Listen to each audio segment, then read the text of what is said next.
संस्कार। पापा, मैं नहीं भटकूंगी। मेरी कलम से संस्कार को चरितार्थ करती इस कहानी के लेखक हैं समाजसेवी कैलाश जैन बरमेचा। पापा, मैं नहीं भटकूंगी, ये लाइन एक बेटी अपने पिता से कह उठती है। भावना नाम जैसे ही एक एहसास हो। दुबली पतली चंचल मगर समझदार लड़की थी। बचपन से ही भावना अपने पापा राहुल की लाडली रही। पापा पुत्री का रिश्ता ऐसा था मानो औपचारिकता की कोई दीवार ही नहीं थी। एक दोस्ताना रिश्ता, खुला संवाद और परिपक्व स्नेह। भावना की सबसे बड़ी ताकत थी उसका अपने पिता से हर बात शेयर करना। जब वह 6वीं कक्षा में पढ़ती थी तो एक दिन पापा के पास आई और मासूमियत से बोली, पापा, मुझे प्रणेश अच्छा लगता है, वो मेरा अच्छा दोस्त भी है। जब मैं बड़ी हो जाऊंगी तो उसी से शादी करूंगी। पापा राहुल मुस्कुराए। उन्होंने न डांटा और न ही इस बात को टाला, बस बोल उठे, बेटा तू अभी 6वीं में है, जब 8वीं में जाएगी तब हम सोचेंगे, अभी पढ़ाई करो और खूब खेलो कूदो। भावना को पापा की ये बात बड़ी गहरी लगी।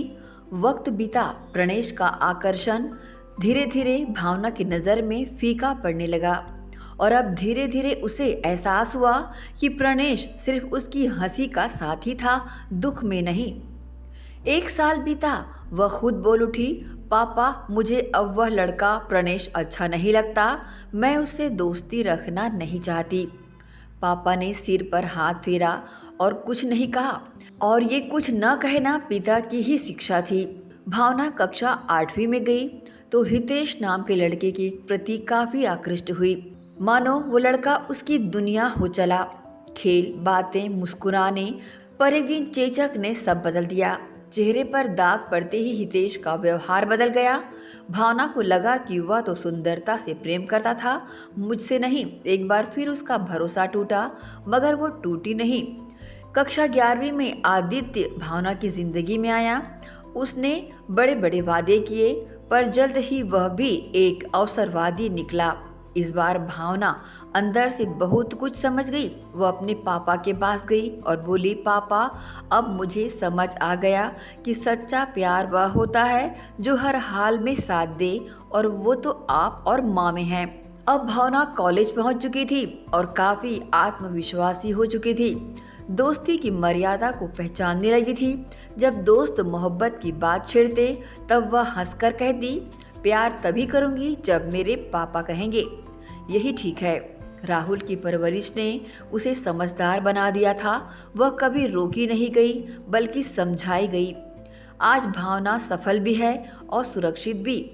इस कहानी से शिक्षा मिलती है कि बेटियों को डांटने से नहीं, संवाद से बचाया जा सकता है। दोस्ताना रिश्ता और पारदर्शिता बेटियों को भावनात्मक भटकाव से सुरक्षित कर सकते हैं।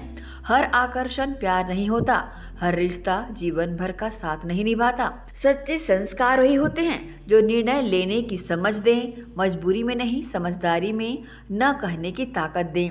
इस कहानी से समाज को ये प्रेरणा मिलती है कि पिता को केवल अनुशासक नहीं, संवादी बनना होगा और अपनी बेटी के साथ संवाद और पेरेंटिंग करनी होगी। बेटियों को अधिकार दीजिए अपने मन की बात कहने का, अपनी गलती सुधारने का। प्रेम के नाम पर हो रहे भावनात्मक शोषण से सिर्फ आत्मबल और सही दिशा से ही बचा जा सकता है। बेटियों के लिए ये सुझाव है कि बेटियों को ये समझना चाहिए कि प्यार किसी के भी मन में कभी भी किसी के प्रति जागृत हो सकता है, लेकिन चाहत सबके मन में जागृत नहीं हो सकती। और जो सच्ची चाहत होती है वो माँ बाप के पास होती है।